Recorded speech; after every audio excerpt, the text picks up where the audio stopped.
Good evening, everyone. Thanks for joining. For those that might not have met me yet, I'm Shanika Ward, current Atlanta chapter president for BDPA. And for those that are new to BDPA, again, thanks for joining us today. So BDPA is a membership organization with a focus on technology. So we're mainly focused on how can we increase exposure on various topics to our community. So whether that's around like tech, like various topics that are trending right now, or general topics around like personal development and other interesting topics that may come up from the community. We're mainly trying to have an avenue to share that out. So one of our big parts of the BDPA is our STEM programming. So throughout the year, we'll have a various STEM programs that we're helping with outreach to students. So students will come in and there's a chance to get some exposure to web development, especially this year, web development, research. So similar to like research that would happen in academia or in like grad school. Let's see. Esports is new to this year. This is our first year, like actually trying to offer that branch of programming. And in addition to the actual tournament part of esports, the students will also be developing a game, so they'll be able to explore game design a bit there. And we also would like to offer not web development, mobile app development. So if there are people that are interested in teaching mobile app development to students, there's definitely a local way to get involved, but even on the national level, there's a gap there for this year as well. So BDPA, for me, I say BDPA just stands for BDPA, same like IBM. You don't really talk about what the acronym for IBM stands for, but when BDPA was founded, I think back in the 70s, it did stand for Black Data Processing Associates. But all of us are various technologists. We're not all data processing associates, so it's just a maybe umbrella acronym for Black technologists essentially. So yeah, there are ways to volunteer and get involved. I'll drop links in the chat for that as the evening rolls on. So for those that maybe joined a little earlier, we were kind of highlighting the national conference of it. So the BDPA National Conference will be here in Atlanta. It'll be in person, and that will be from July 31st to August 8th. So, August 3rd. So I'll again drop a link to that for more details.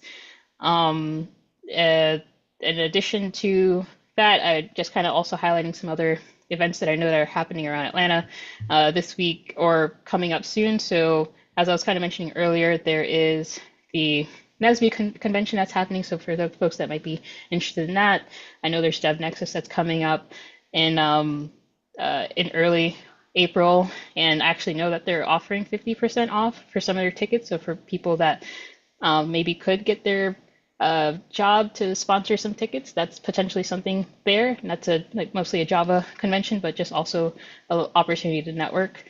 And then also, like I was saying, like Jason Bradshaw is online today. I know there's a Code Sip Repeat that's happening this Saturday, and that should be interesting to check out too. So that's kind of some promo.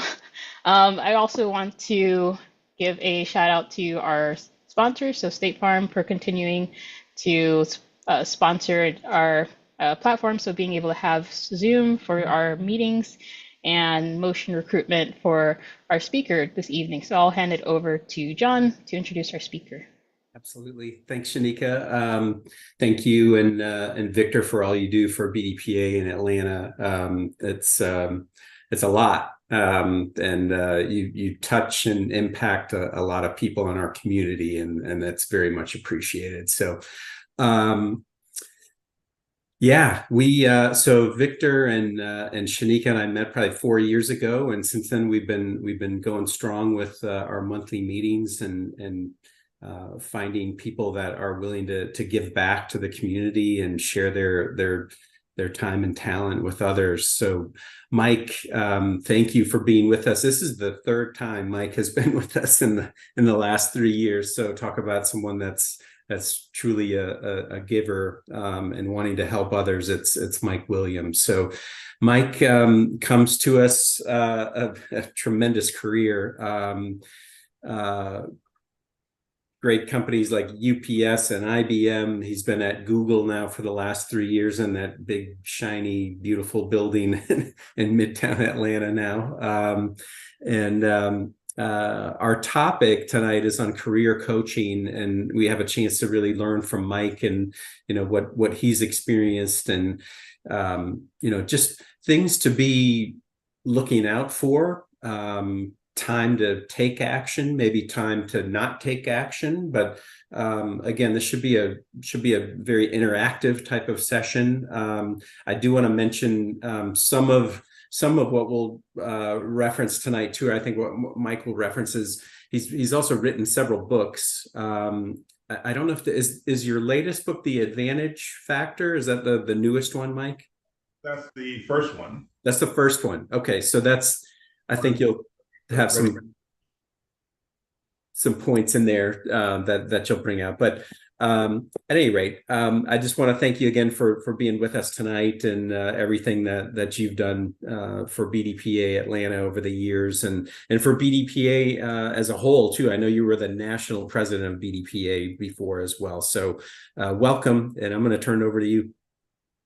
Yeah, thank you, John. And John, thank you for all your commitment and service to BDPA, and then also your undenying and determination of helping BDPA over the years. I think you said 4 years now, and I think you probably were involved, in some way before that as well. So it goes a bit deeper than that. So thank you for that commitment.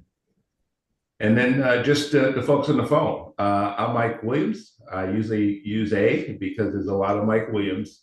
So I use that to differentiate myself from others. But as John said, I had a career that goes back 30 years. I started out at UPS when I was 18. I didn't use the traditional route. I actually went to a trade school right outside of high school. 2 weeks after high school, I started trade school. And UPS was the first job that I interviewed for a tech job, and I actually got it. Still don't know how I got it. I interviewed with 7 other people in my trade school. I learned how to program in assembler. That goes to show you how old I am, right? And I got the job, and I've been in tech ever since, and been able to have a very good career and work with some fantastic companies, Fortune 100, Fortune 500 companies. Even took a career break around 2017. I think I was talking about that earlier when I spoke about stepping away as the national president and stepping away from a lot of boards. A few months after that, I actually took a career break. I stepped away from Cigna and just took 2 years off to really just spend some time with my daughter, because I was constantly living in 2 cities, working in one and then traveling back and forth and trying to see my daughter and manage all that. So, and then that was after a divorce. So that was a lot of stuff that was just going on. I just decided I wanted to prioritize family first. So I took a break for 2 years and then got back in it and worked for a few companies, and ultimately ended up at Google, where I am now. And like John said, it's almost been 3 years. And over that time and throughout that career, I've learned a lot. I've mentored quite a few people in terms of engineers, folks in hospitality, you name it. It's always about folks reaching out to you on LinkedIn or reaching out to you through networking events. They want to talk about careers. They want to talk about, since I wrote a book I'm ready to launch, we talk about entrepreneurship, quite a few things. But the thing that I love most is really helping people, what I call aspiring young professionals, really advance in their own careers. Because in the end, I think that's important. And I think that's us giving back to talent, if you will. And when I go to work every day, that's the best part of my job, is really how do I prepare the next generation or the next aspiring leader to take that next chapter in their career. And that's what I'm passionate about. That's what I care about. I do a lot of breakfast meetings with people who reach out to me via LinkedIn, or I do a lot of mentorship calls on a monthly basis. But there's something that, like I said earlier, something I truly care about. And I think that's something that's very important. So with that, I want to open it up to questions that anyone has on this phone, and we can have a good dialogue and discussion. And you can lead and take it wherever you want to go.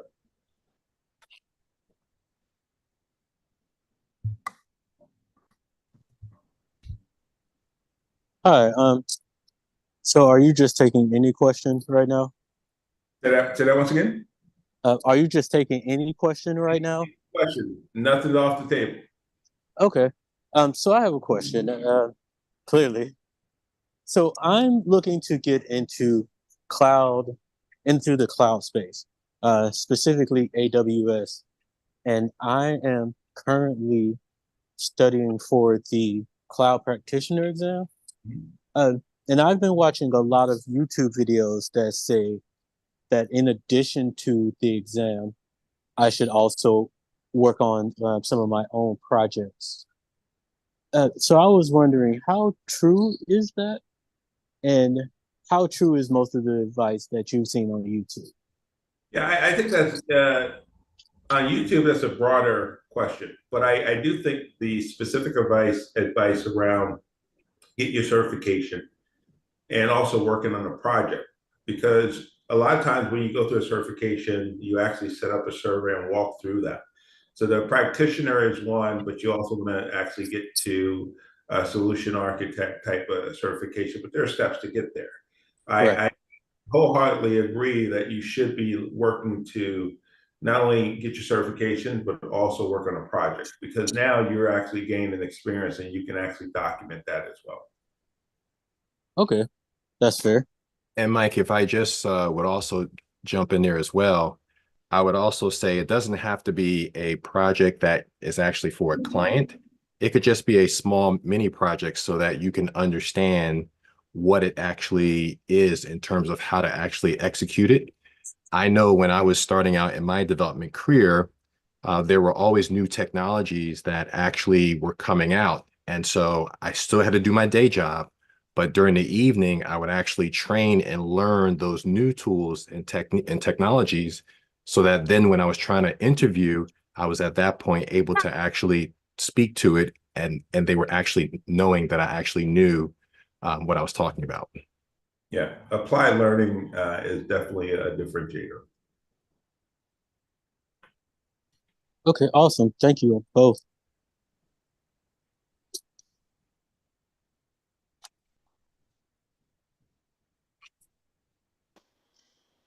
Yep, go ahead. I would like to ask a question. Hello, everyone. I'm a new joinee. I mean, this is my first time joining this event. So my question is, I'm a data analyst. I have been a data analyst for last 4 years. Now I want to be in a senior business intelligence analyst role or senior analyst role, but I'm not seeing the growth potential in my present company. However, when I'm trying to get into a new role, it's challenging to get the senior position. So, what would be your advice for someone like that? How to plan the career? So how long have you been at this company? It's 2 year. 2 years. How long have you been the 2 years you've been in that same role? Yeah.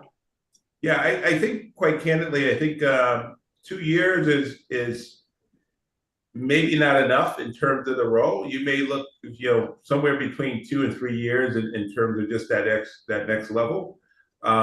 Because usually in a lot of those roles, that first year, you're learning a lot, not more about the people, and then learning about the job. And I think 2 years is probably not enough. I think you should give it another year in terms of where you are. And then also understand what if they have role profiles, go and look at those role profiles and compare the role profiles at the next level to what you do today. And you have to ask yourself a hard question: are you working at that level? And I think that's the thing. It's that that next level that you're trying to get to, look at the role profile. And when you think about that next level, be honest with yourself and say, am I working at that level? Thank you. Thank you so much.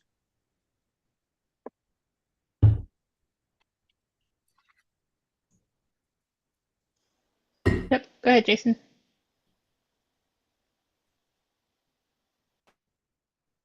Can you hear me? Yes. Yep.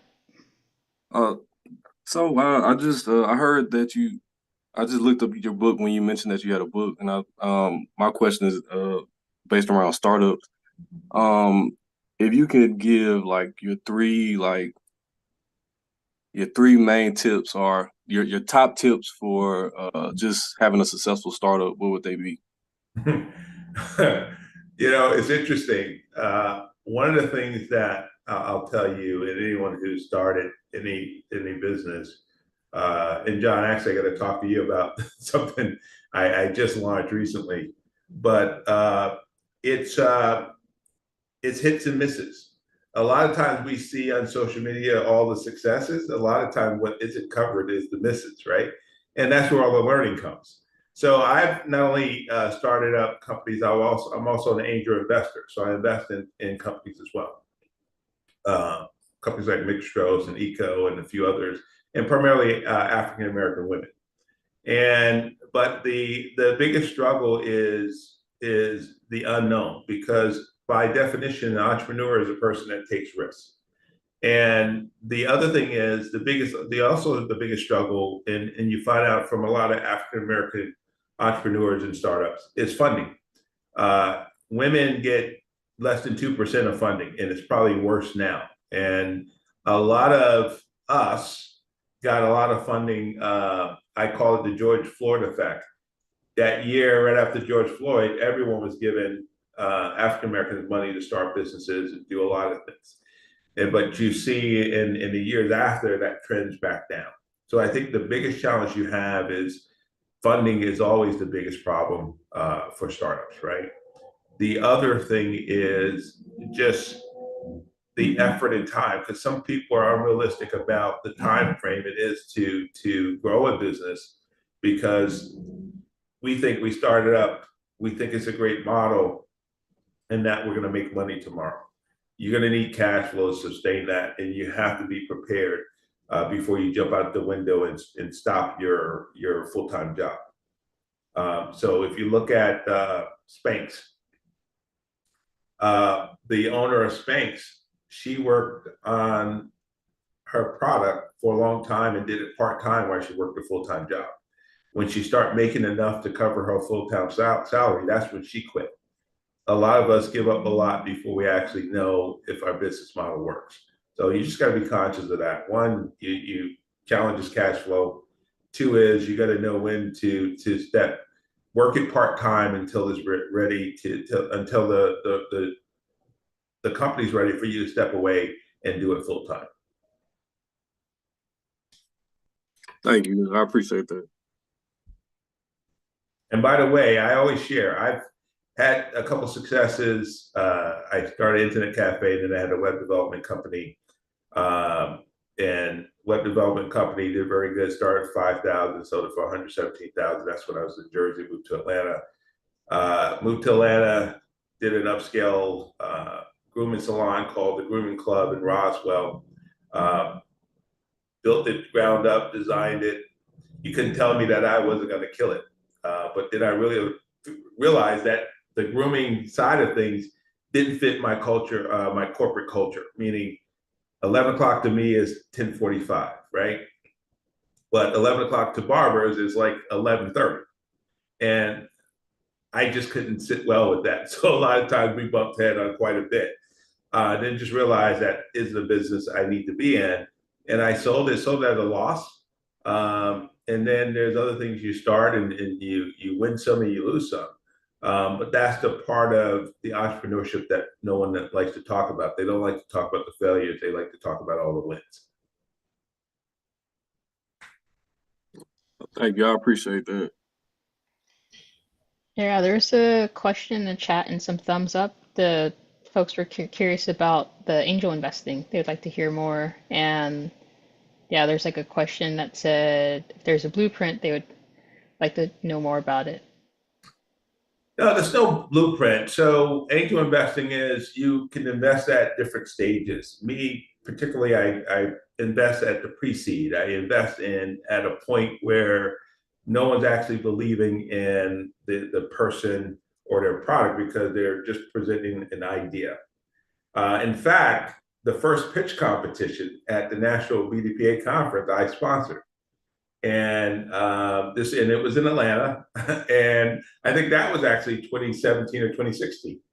And there's two women, Carrie and Ashley, which are a mother and daughter, and they started a company called Mixtros, and it's a network meeting company.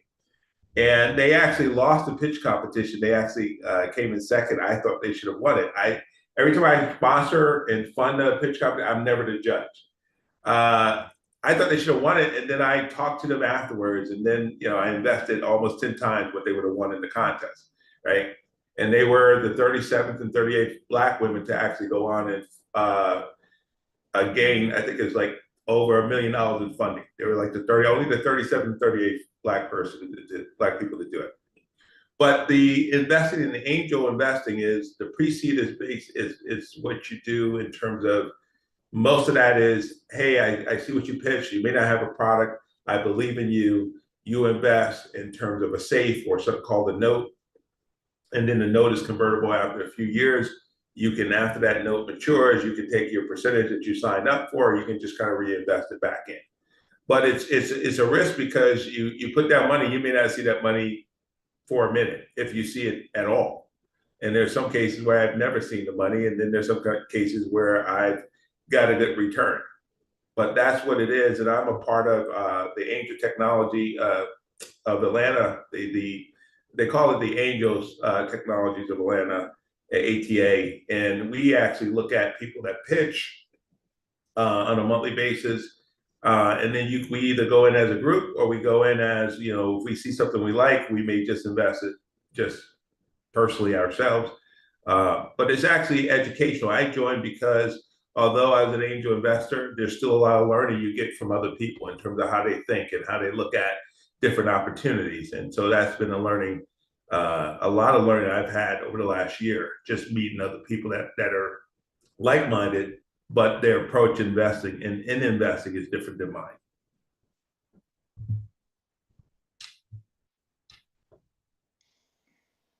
Thank you. I think left to right, we'll go for the next question. So I see Michael Montgomery has a question.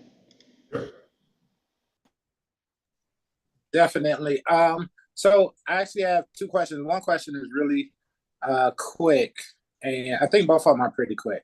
You mentioned earlier, you alluded to earlier that working as basically as a part-time entrepreneur, until you reach a point where you can do your business full time.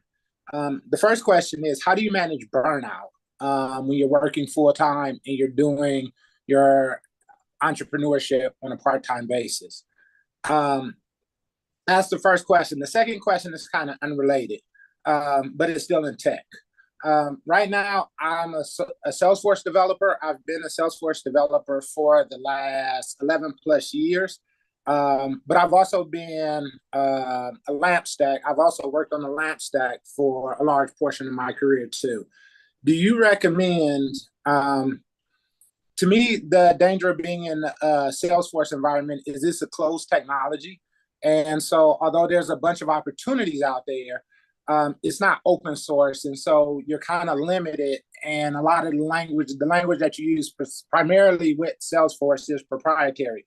Whereas when you're working on the lamp stack, it's open source and there's more of an opportunity to experiment. Would you recommend a person focusing primarily on open source technology or continuing a career in a more closed environment like Salesforce?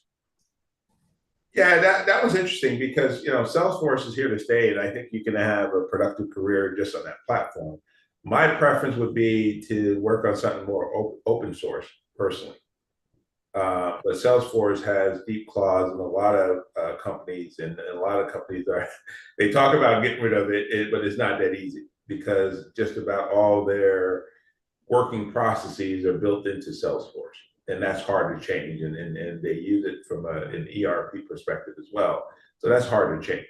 So I think you can have a successful career just in that space, but I would prefer you have an open source because that opens up more options. All right. And to the first question, how do you manage as a part-time entrepreneur and working full-time? What would you recommend someone or a person in that situation do to like manage burnout?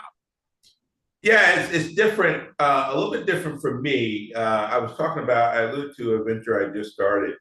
I have 4 people working for my company. So it's not so much the burnout for me as it would be for others, because what I wanted to do was just invest up front. We started in October, but we didn't actually launch until the end of February. And then we're having another event the end of April, and most of that is branding and marketing. So I wouldn't say I have so much of burnout, but in prior years, that did apply to me, where you have to manage your time, because you have to figure out how much time you're going to invest in your business on a nightly basis. And when you have family, you definitely have to do that quite a bit. When I launched, did my first company, I didn't because I didn't have kids or whatever, so I had a lot of time. But you have to manage that time about what you're going to invest in your business on a daily basis or a weekly basis. And then if it's weekly, you can choose what days. If it's the weekend, you're going to spend most of the time doing it. If it's a few hours a night, you just have to manage that. Just like, people talk about work-life balance. It's no different. You still have to. I don't even use the work-life balance or even the term burnout. You have to make sure whatever you do fits in with the rhythm of what you want to do in your life. So whether that's dealing with your family, whether that's dealing with a company you started, or you have a full-time job, you have to figure out what's the rhythm of all that. Meaning, how do you actually go within a rhythm that basically addresses all those things and not experience burnout? There's no such thing as balance. If we think about it, we spend more time at work if we have a full-time job than anything we do. The rest is sleeping. So there's never going to be any balance. That's just a facade. It's just that you have to figure out where you're comfortable with how you manage your time and what you pay attention to. Okay, that's fair. Thank you.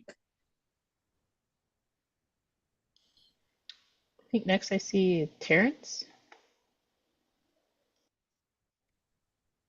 Yes. Hello, everyone. I'm new here.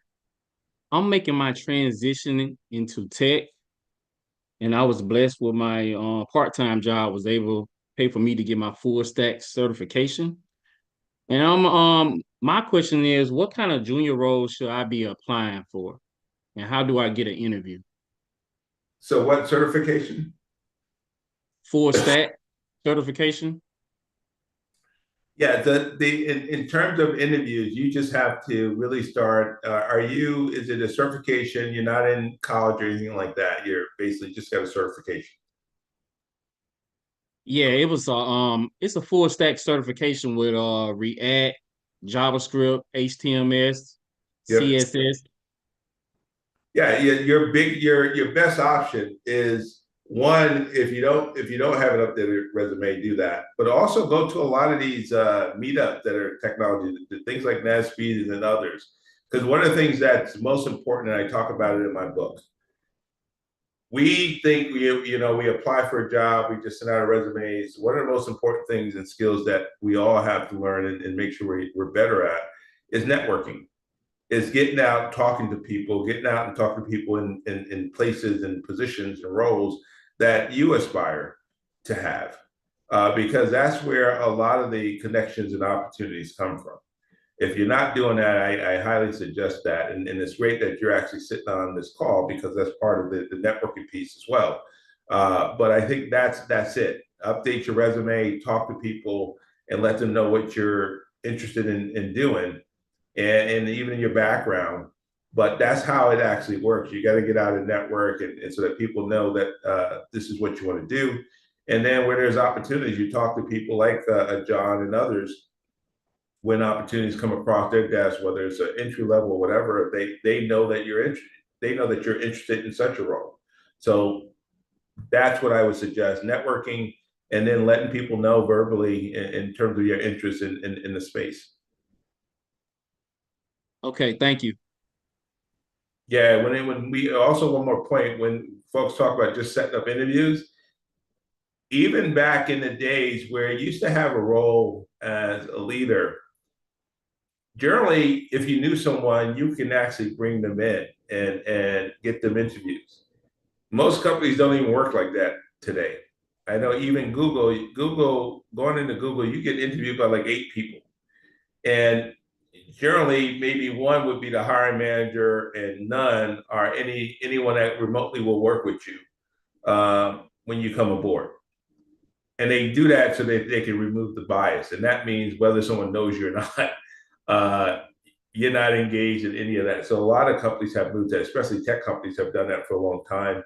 And some other companies, traditional companies, are picking that model up as well.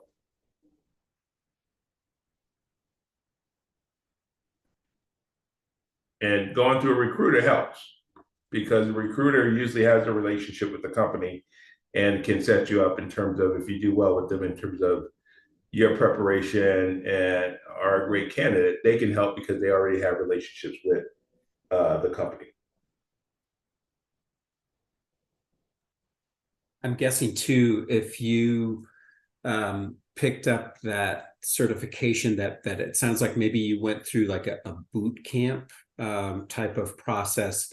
Oftentimes those boot camps, they do have people within there that can help you springboard from the finishing, the completion of the boot camp, and now you know how to code, what you're doing with React, that they oftentimes have some external connections that can assist with your placement then. So it's, if you haven't looked into that, it's worth a look back and see if there's someone there that could help you.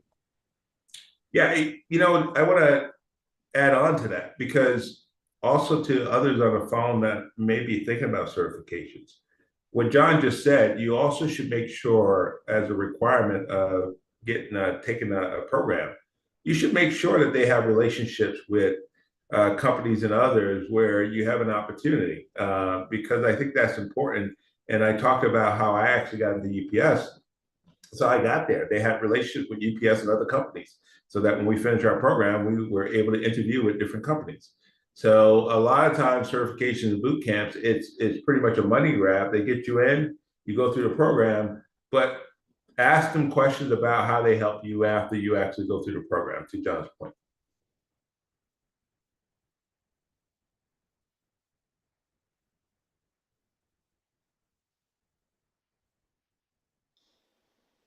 All right. I think next we have is Delano. Hi, good evening. Can you guys hear me properly? Yeah, sounds good. Cool. Uh, yeah, my name is Delano, and you might have actually touched on what I was going to ask in full here, but essentially it was a two-parter. Like currently, how do you successfully network today is like the first part, and maybe more specifically for myself, I suppose, is what would you say networking should look like for a person who is one of those younger aspiring professionals you alluded to earlier? I noticed you kind of touched on the last question about, you know, the boot camps and stuff like that and transitioning. And I'm currently a consultant and I'm looking to transition as well.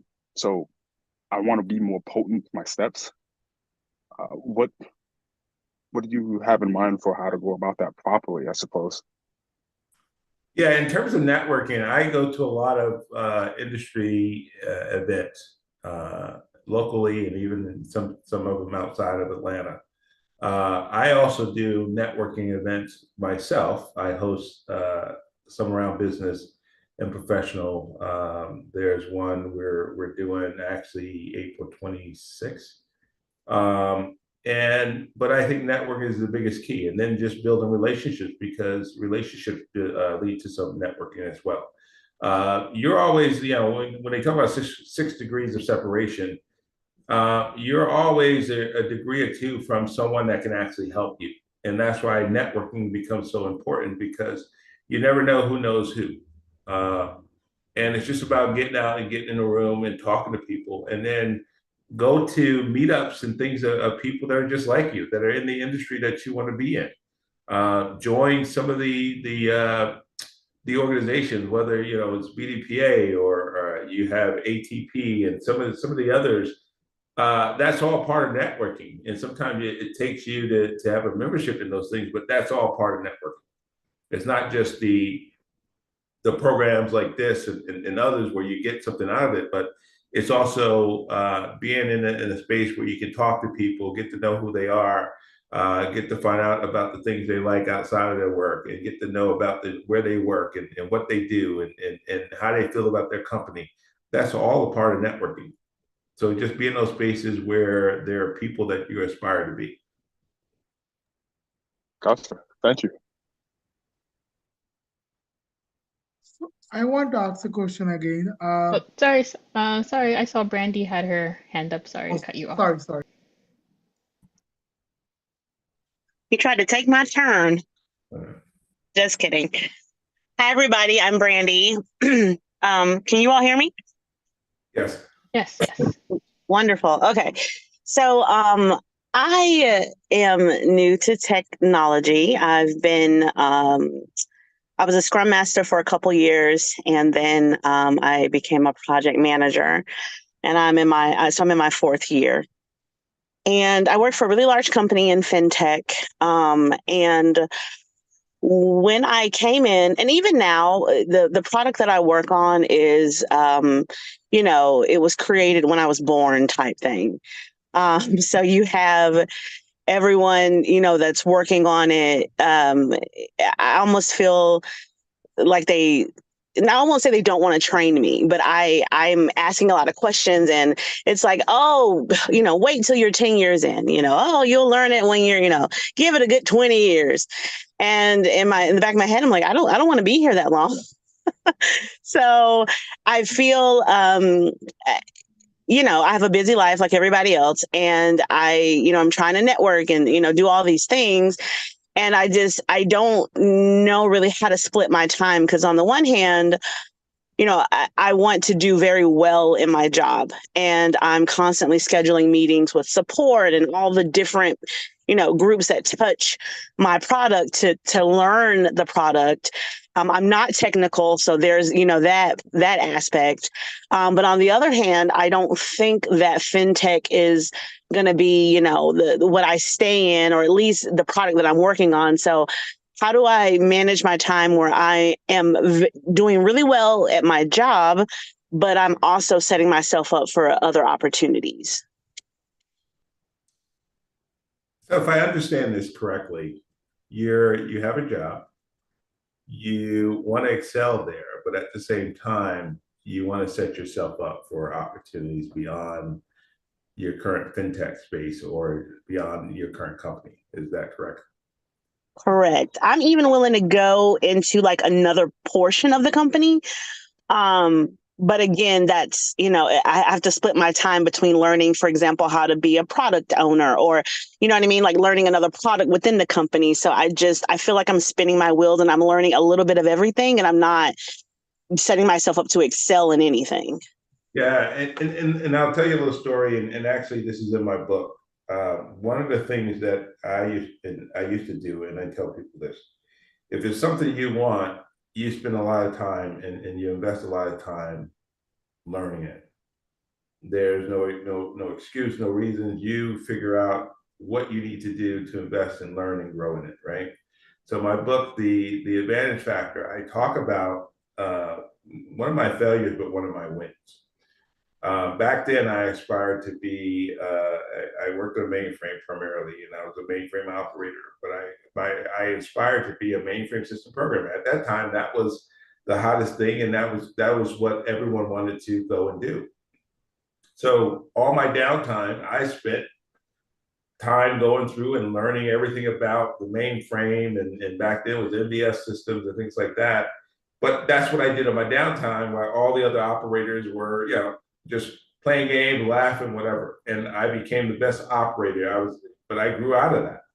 I had outgrown that, so I was ready for my next opportunity, and that's what I did. And the first time I couldn't get it, which I thought they were holding me back because I did all that. I was the best person there, but I was the lead operator, and then I didn't train my other operators. So the fact is, they said no, not because it wasn't a great opportunity or I wasn't the right person. I was the perfect person. They said no because I didn't set myself up by training the others to take over my job when I leave. And because I was the best one there, they needed me. And I didn't realize it. So I was so selfish just training myself. I didn't think about that. But the opportunity came again, but that was because I trained the others like hell after I learned that hard lesson. And then I was able to move on. So I still have to say is you have to invest and do whatever it takes and make some sacrifices in your current role to be good at your current job. That bodes well with you in your next chapter because people are going to judge you based on what you've done in your current role. So saying that you don't have time, that's not an option. You have to figure out and sacrifice to make the time to be the best at what you're at, what you're doing, so that others can see that. And that's where you get opportunities not only within your current company, but outside of the outside that company, and it may be your next company. And that's where you negotiate yourself a nice raise and all those things. So I say all I have to say is you got to be committed and make sacrifices to be the best at what you do in your current role. Okay. Thank you.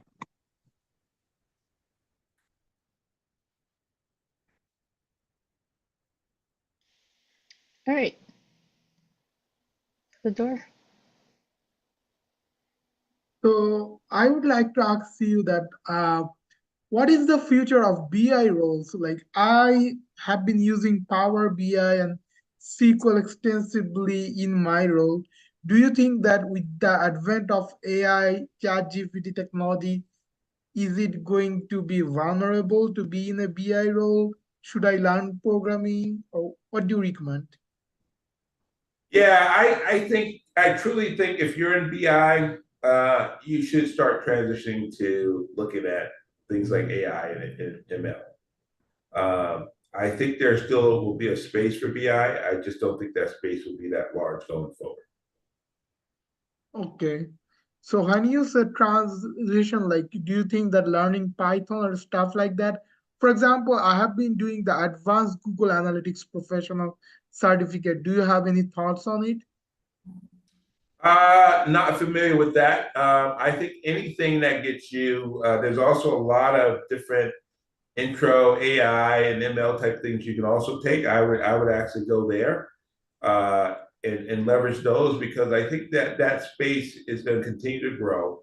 I think the more and more as it starts to mature more and more, I think you're going to also see things like business intelligence, those types of things kind of go away. And then also I tell people there's really three areas if you're coming out of college or you're deciding to make a career change early on. You do either cloud, cybersecurity, or anything AI. Those are the three things you do. And if you guys remember over the years, it always changes. At one point, it used to be project manager years ago, and cloud's been up there for a while. Cybersecurity's been up there for a while. But you just add AI and then also anything related to data scientists, which actually is shifting over into AI. Thank you. Thank you so much.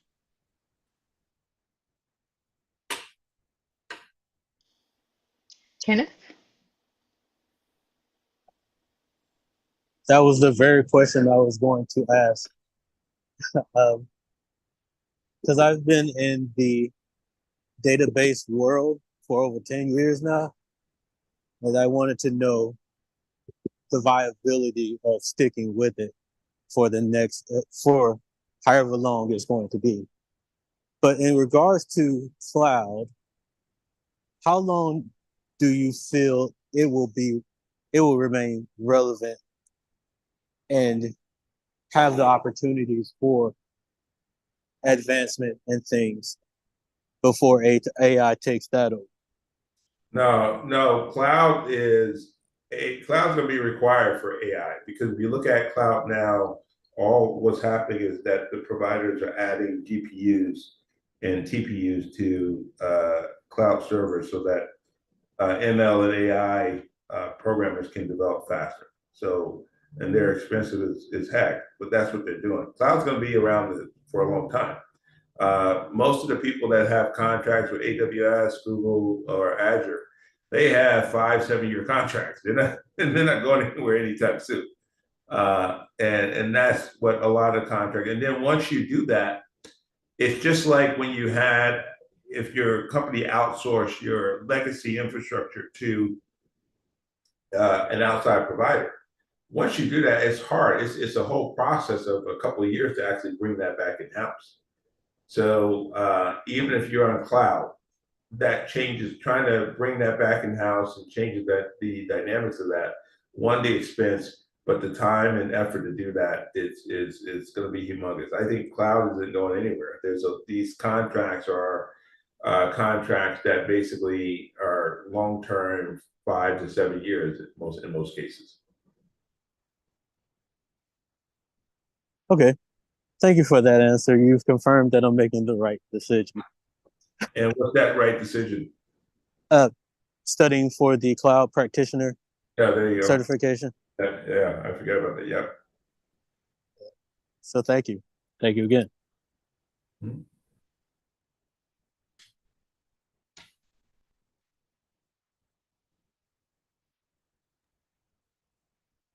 Mike, what do you think about early on? Someone was talking about AWS, and of course, there's Google Cloud, and you have Azure. Any thoughts on those big three? Google's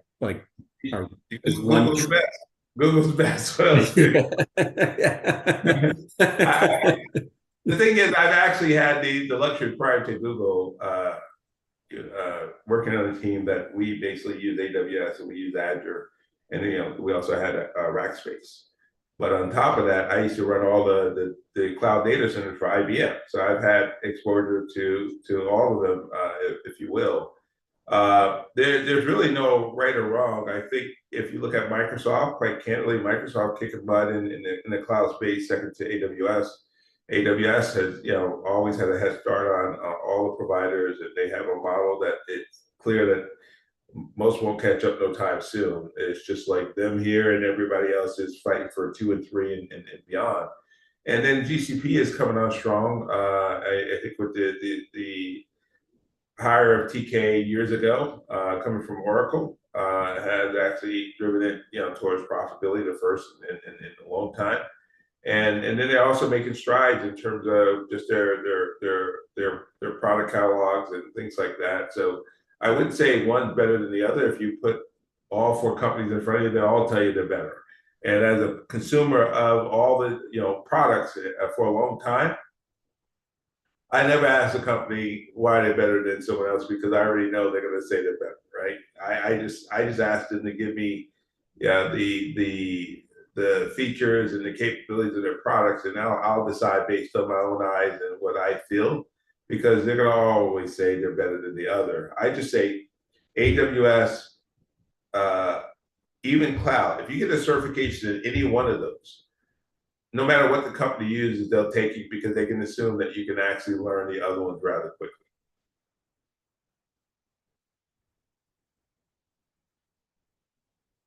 So they're going to ask you, do you have a certificate? When you look at cloud, they're going to say, do you have a certification in cloud? Most people are using GCP or AWS and even the Azure side, but they'll take you as long as you got a certification, because you understand cloud, you understand how cloud works, and when you look across the 3 vendors, it works the same way. And the only thing is, a lot of technology is different, but a lot of technology has different names, but it's the same component, but it's just renamed to something different. So decide which platform you want to get a certification in. It'll be good, even if you have a company, you get interviewed for something. If they're looking specifically for a certification in Azure, you don't have it, okay, cool. But some of them just want you to be familiar with cloud in general. In German. Einige von Ihnen möchten jedoch lediglich, Look at that. So my Google cache just went off. That's fantastic. Kenneth, did you still have a question? Or if not, we could pass it to Delano. Oh, no, I didn't. I just need to lower my hand. All right, yeah, I can do it. Go ahead, Delano. Thank you. Speaking along the same lines of volatility in terms of career paths, like you were talking about earlier, I'm looking to pivot into engineering, software engineering going forward. And, with the advent of AI really becoming more and more robust, more and more popular, more tools springing up and, it affecting the market as it has, is there, I'm sure in certain smaller shops, sure, there'll be a market going forward for engineers of all levels, right? But in your view, with AI as it is now, is it a wise decision to go the pure software engineering route, if I can even call it that, today in terms of pivoting to that? Yeah, I think it's safe because a lot of companies still need software engineers more so than AI. I mean, that's not going to be going anywhere, and a lot of companies still are hiring engineers. In fact, I sat on a panel for Black History Month for Google, where they had 200 potential hires come in, and we talked to them about Google, and we talked to them about engineers, we talked to them about various opportunities. So I think the engineering that isn't going anywhere anytime soon. I think a lot of people get caught up in the AI because of all the marketing, and a lot of the AI is real, but a lot of it isn't. It's just you remember back in the days when they talked about cloud from 2010 on, but cloud never really became cloud till like 2012, 2013. But before that, they were trying to sell it, and before that, they had vBlock and FlexCloud and all the other stuff with their private cloud. And they talked about how you can buy stuff with your credit card and all those other things. It was 3 or 4 years after all that talk that all that stuff became reality, and AWS was there. And I think it's the same thing with AI. It's real because there's a lot of things you can do with it now, but a lot of the stuff that they're talking about, it hasn't matured, and there's still a lot of room to grow. And engineers are transitioning to some of those roles, but there's a lot of space for engineers. They're still going to outnumber the AI people, and AI is still very young in terms of where it is.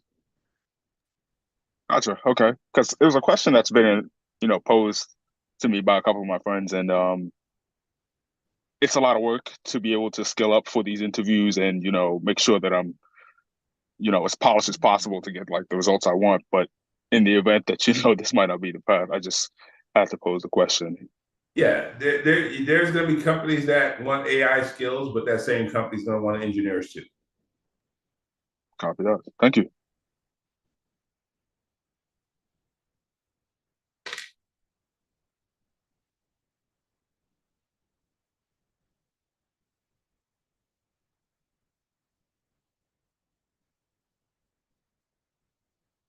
Anyone else?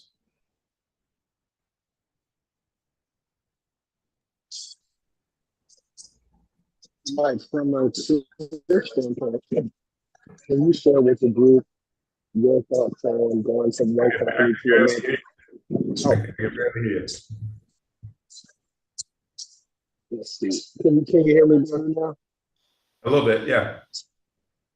So from a career standpoint, can you share with the group your thoughts on going from one company to another, like every 3 to 5 years or so, and the impact that may have on things like salary?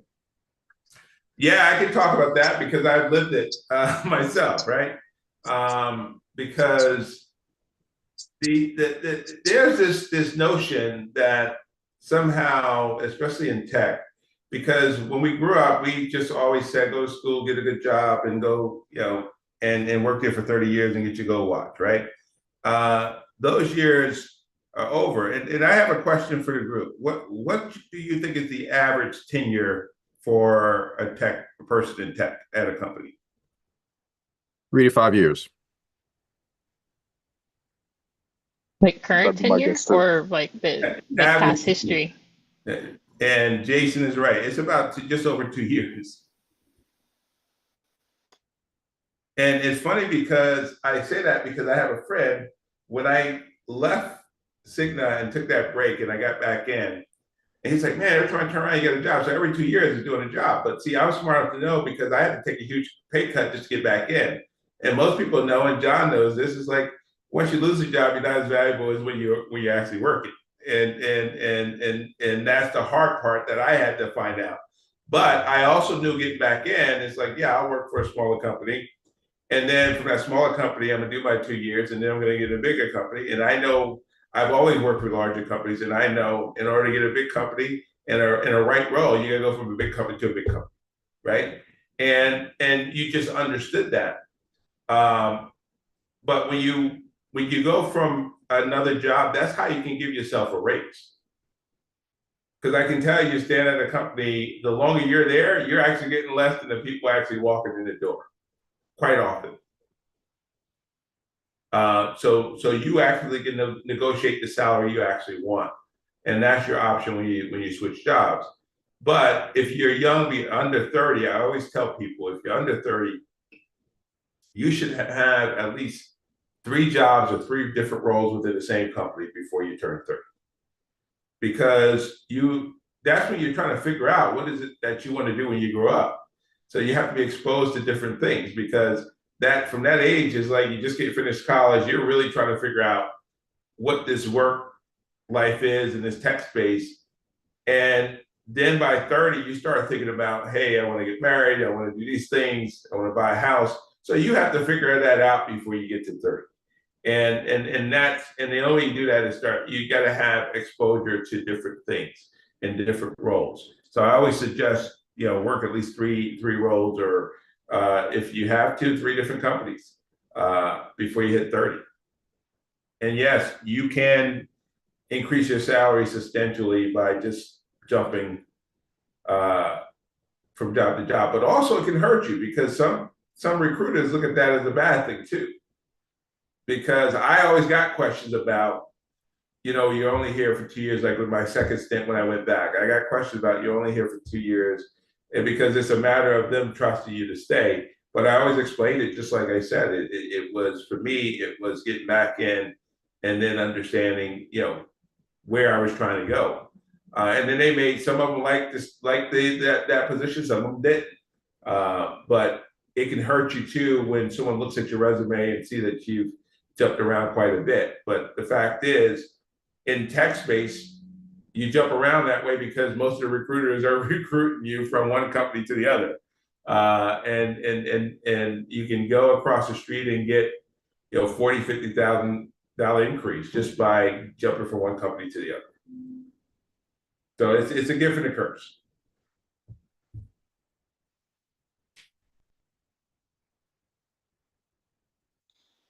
Akil?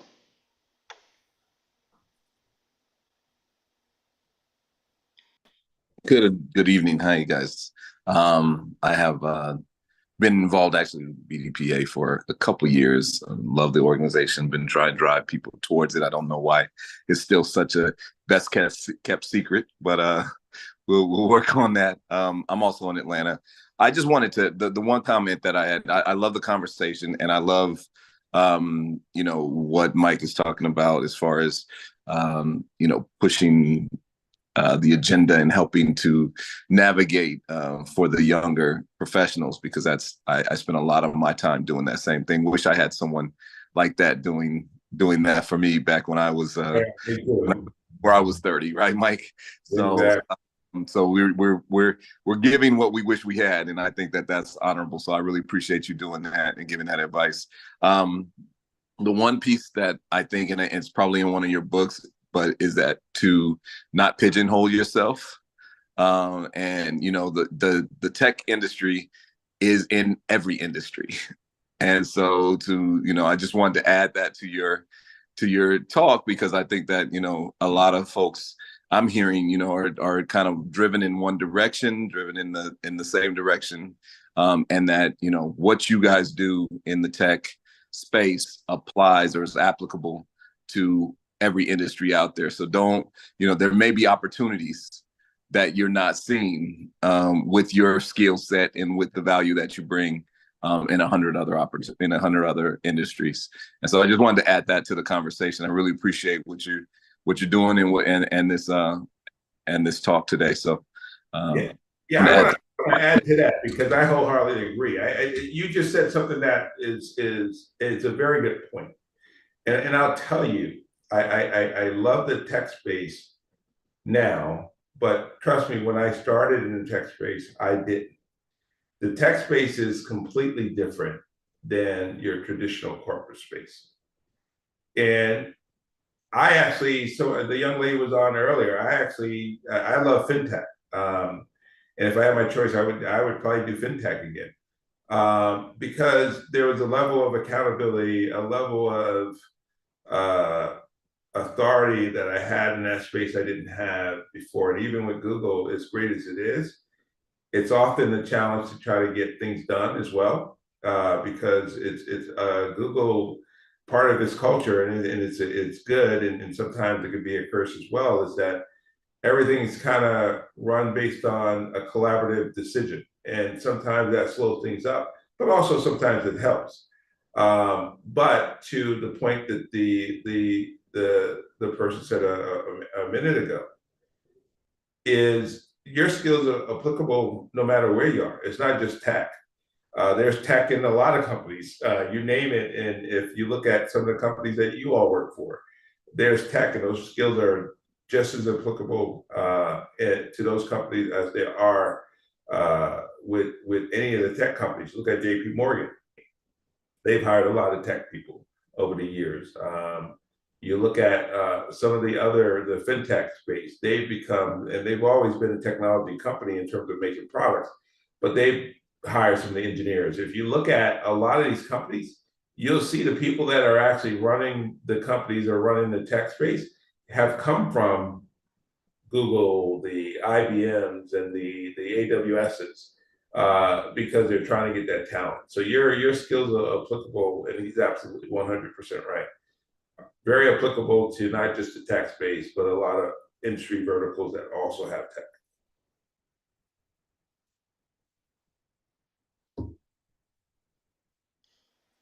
Kenneth?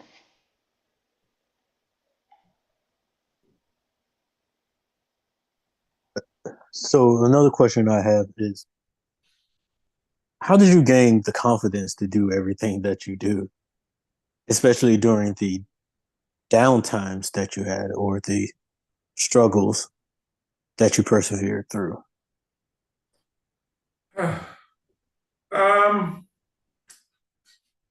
For me, when I got into tech, it wasn't something I knew I wanted to do.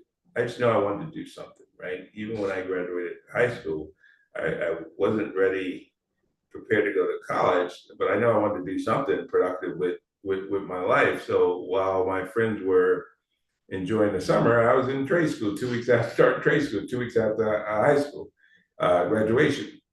And when I got the job, I wasn't sure then that it was something I wanted to do, but then I just fell in love with it. I fell in love with learning about technology. I fell in love with working with other folks who practically grew up with me in the company. And some of the things I had to persevere is like that promotion I didn't get, but I had to also realize, although I was blaming it on my boss at the time, when I went home, I had to do some self-reflection. And then I realized it wasn't him that I just heard no, but I didn't hear when he said, "Oh, it's a great opportunity. You're perfect for it." I didn't hear that. I just heard basically just no, right? Of something I thought I actually deserved and earned. And what I realized is that it was me that stopped me that time. So self-awareness is very important. So that's how you persevere. That's one. The other thing too is constantly learning. Find opportunities to constantly learn and grow in your current position, but also for positioning yourself for your future job. And then also building relationships. And that one actually at Google is very important. It took me a while to realize that at Google, like the relationship building at Google is very key to getting a lot of things done. It took me a while to figure that one out. But it's easier to build relationships in traditional companies because that's where I came from. That's what I understood. Google you have to take a different approach, and most tech companies you do. So that's how I persevered. It's one is being self-aware, knowing what you know, and knowing where you need to grow. Building relationships and understanding what other people's needs are, and building mutually beneficial relationships. And then I talked about it earlier is just the networking and just be determined. Like when I was determined to get back in tech when I stepped away. I didn't know I was going to be going back, but I was determined to get back. And you have to humble yourself. I had to realize that, yeah, I was making a ton of money before I left, but I realized that I was out of the space for 2 years. That was a little bit humbling, but you had to take that you're not going to see the money you had. It's like I had to work to get that. And in 4 years, I was able to get that. So, but that was work. You just have to understand that, be very self-aware is the biggest thing. Is know what you know where you need to grow, recognize what your opportunities are, and put in the work to actually get there. That's a fair answer. Thank you. And be humble because when I stepped out, it was a humbling thing when I saw the salaries that people were offering me. But I had to be humble. I can only imagine. Thank you.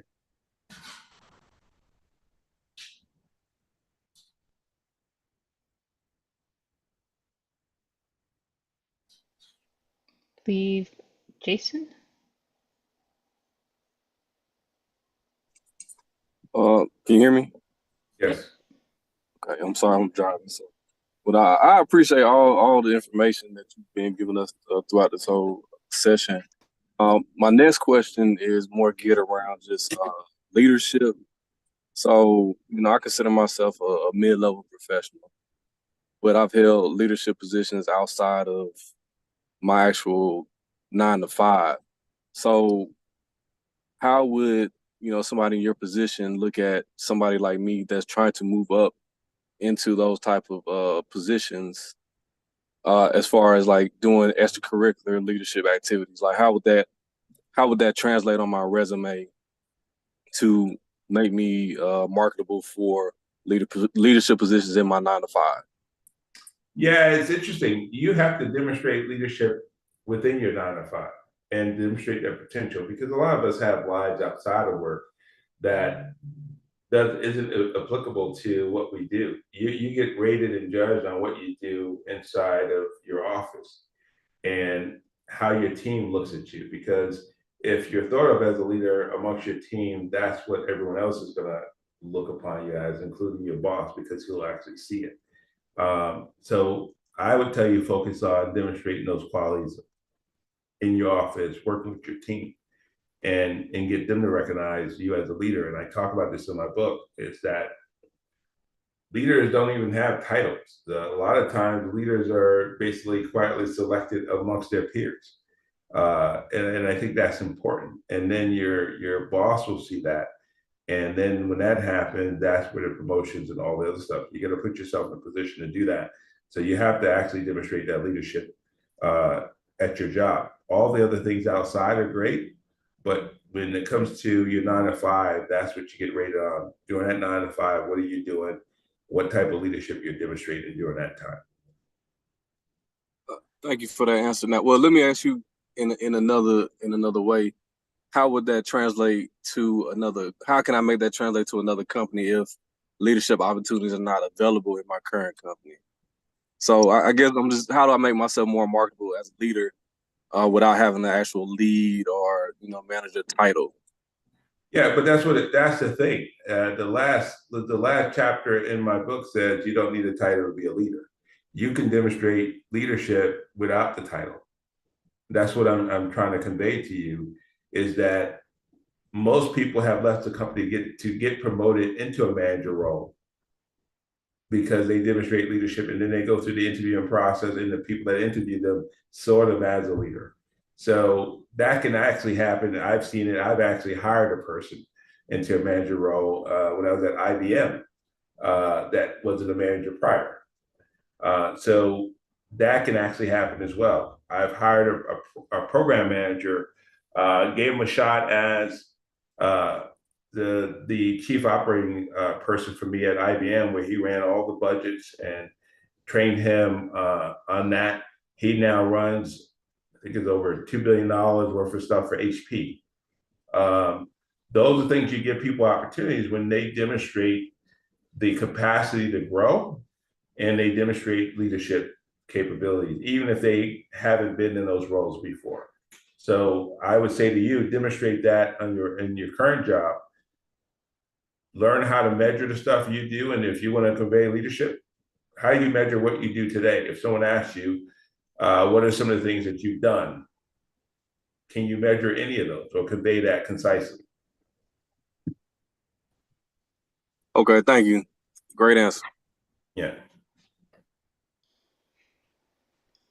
There was a question if there were audio versions or electric versions of your books available, Mike. No.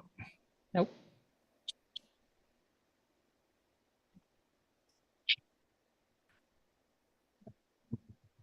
You know, there might be a video recording from about a year ago when Mike, you took a really deep dive in that exact topic of what you talked about. You don't need a title to lead, and that was a great session. So yeah, you could, anyone on the call, if you just go back into BDPA Atlanta website, look at media and past videos, you might be able to find that there, along with a lot of other great sessions. But yeah. Yeah, and actually, I want to touch on that because the question is a good one. A lot of times and even a lot of us, we work for managers and people with the titles, and too often we get caught up in that because it's when the title goes away, the question is, who are you, right? And I always say who you are is always going to be more important than what you are. What you are is the titles, your material things, all those things.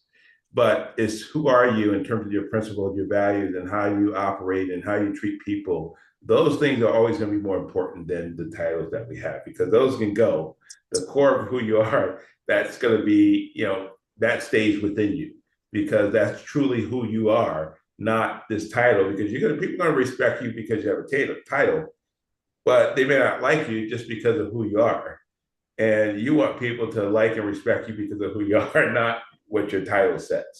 And, You don't want to. I think that's very important. Go ahead, I'm sorry.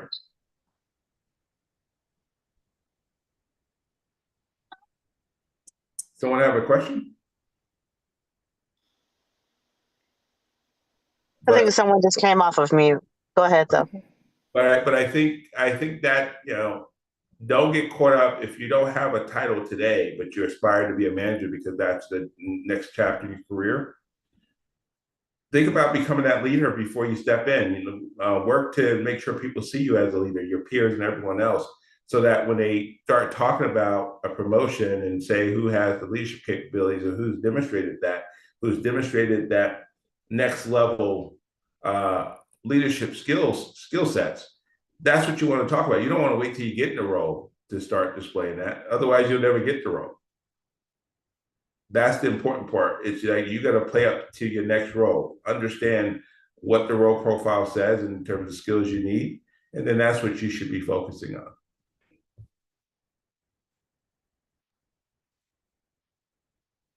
Touched on this a couple of times tonight, but so often, and the question I get all the time from people is, how do I make the change? Like, I want to do something different. I want a different type of role, whether it's whatever, hey, I've been a project manager. I want to be something other than that now.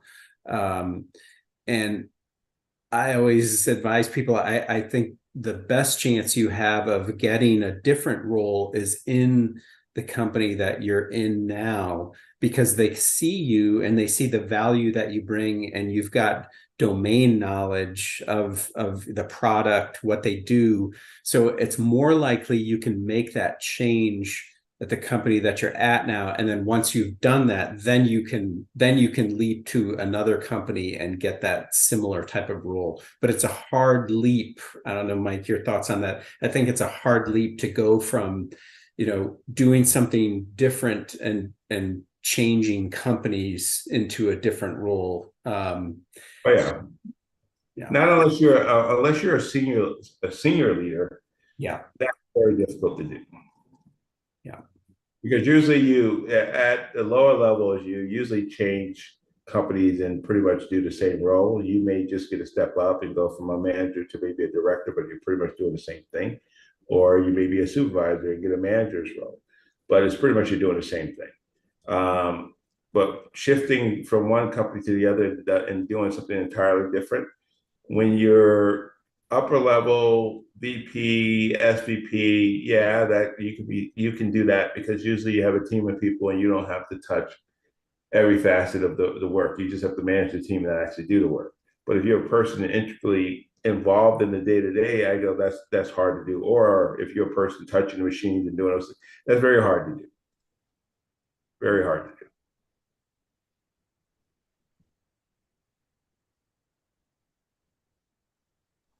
Mike, thank you. Oh, sorry. Go ahead. Oh, well, I was just filling up the time, but I have a question kind of for everybody, John and Mike. Earlier, I was the fintech person, and you were like, be great at what you do.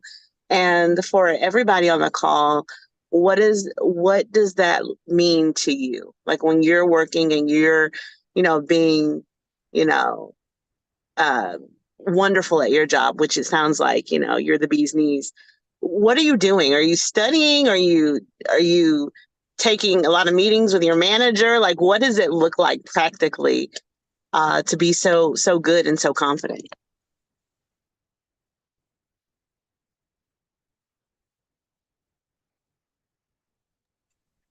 I guess for me, that would be like just excelling at what you do and being a team player, making sure that the bosses look good, but then also making sure that your skills are still growing and being a forever learner, things of that nature. That's what it means to me. I see it when people are excelling. It's back to what Mike talked about a year ago. They maybe don't have the title as the leader, but it's who everyone goes to for advice. Whatever the issue may be. So that's what I see, like just natural behavior where it's just like, hey, that they know what they're doing. I'm gonna go ask them. I want their help. Absolutely. So I've also been in the fintech space previously. As a developer, it was constant practice. So there are a few websites like HackerRank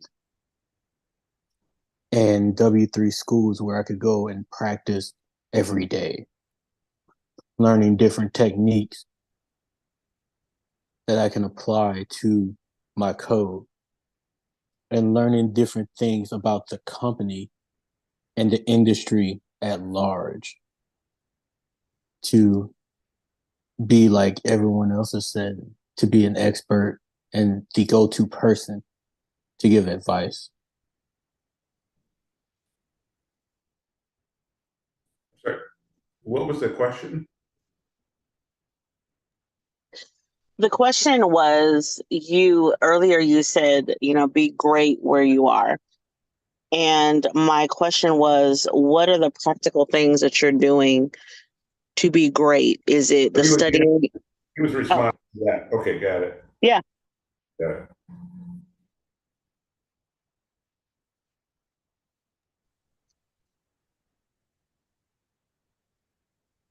Anyone else? Any answer to that question? I dropped mine in the chat, but I kind of shorthand said like being reliable. So like being someone your team can depend on, which Jason kind of said that as well, like being a team player. being visible. So, of course, your team will know what you're capable of, but do people outside of your team know who you are and what you're capable of? And then being open, like having a willingness to continue learning, trying new things. And then also having like probably near-term goals that you're working towards. So those are probably some of those are aspirations because I don't actively probably do all of that or don't stay as engaged in all of that, but are things that I have in mind for myself. Yeah, and even for me, I talked about it earlier. I think one of the things that I'm focused on this year in terms of being better at my job is really within Google, just building more relationships because Google, the relationship building is happens to be something just how you get work done in Google, and it's on a whole different level because there's so many silos and trying to figure out who does what. You can't traditionally go in Google like other companies and look at an org chart. That doesn't help you at all at Google. It's like everybody is the director of engineering, director of or an engineer, but you don't know what they actually do. So unless you have those relationships, you won't know. And there's people like I had a meeting today. Someone's been here 22 years. He said he still couldn't tell you off the back who does what, and still some things he doesn't know. And just imagine someone being in 3 years versus someone being in 22 years and still don't know those things. So that's one of the things that I'm working on to get better at my job, for not only for myself but for my team. Because how do you support your team in escalations? You don't have a relationship with these other leaders as well, and then it's a constant. It's a constant focus on being better and doing better. Is like, what can you learn and grow? And I talked about that self-awareness. It's a constant looking at yourself and saying, what could I do better? What could I have done better? A lot of time we do things and we're like, we could have done that better, or we could have said that better. So I think that should be a constant focus for everyone. It's, thinking every day how you could actually do better and be better, and what are some of the things you can make some adjustments to kind of get there. Thanks, everyone. It's a great question. Mike, thank you so much for being with us. I don't think we've ever had a meeting quite like this. I love like you are someone that people can really learn from. I mean, I loved it. At 5 minutes into the meeting, you said, "Ask me any question that you want to." So we've had an hour and 25 minutes of some of the best Q&A I think we've had in these meetings. So thank you for just putting yourself right out up at the line and being able to like take questions and help people and guide people. So it means a lot. So I don't know if you have any closing thoughts you wanted to do. I was going to just put a couple of plugs in for just some of the upcoming meetings that we have. We've got Jason Hayes is up next month. He's going to talk on hiring trends. Great guy, really, really fun personality. We've had him on a panel before, so he's an excellent talent acquisition recruiting mind here in Atlanta. The month after that, we've got Yolanda Hawks, who's just a super accomplished TA person. She's worked at AWS before. She's worked at Georgia Pacific, Siemens, very accomplished person. She was on before, but I think she had to hop off. And then after that, I'll just go 3 months out, only because the guy, he's here. He's been with us the whole night. Ken Reeves, thank you, Ken, is going to talk on cybersecurity after Yolanda's. So we've got a great couple of months ahead. For everyone that's been new on this call, please, we hope to see you again in the coming months. But Mike, can't thank you enough. I'll give the floor over to you, however you want to wrap us up, you and Shanika. Yeah, no, thank you and the team at BDPA. This is always good. And again, I'm so glad that this is something you continue to do on a regular basis. I think it's important. And to all the folks on the call, I mean, you just have to believe that you can do whatever you aspire to be.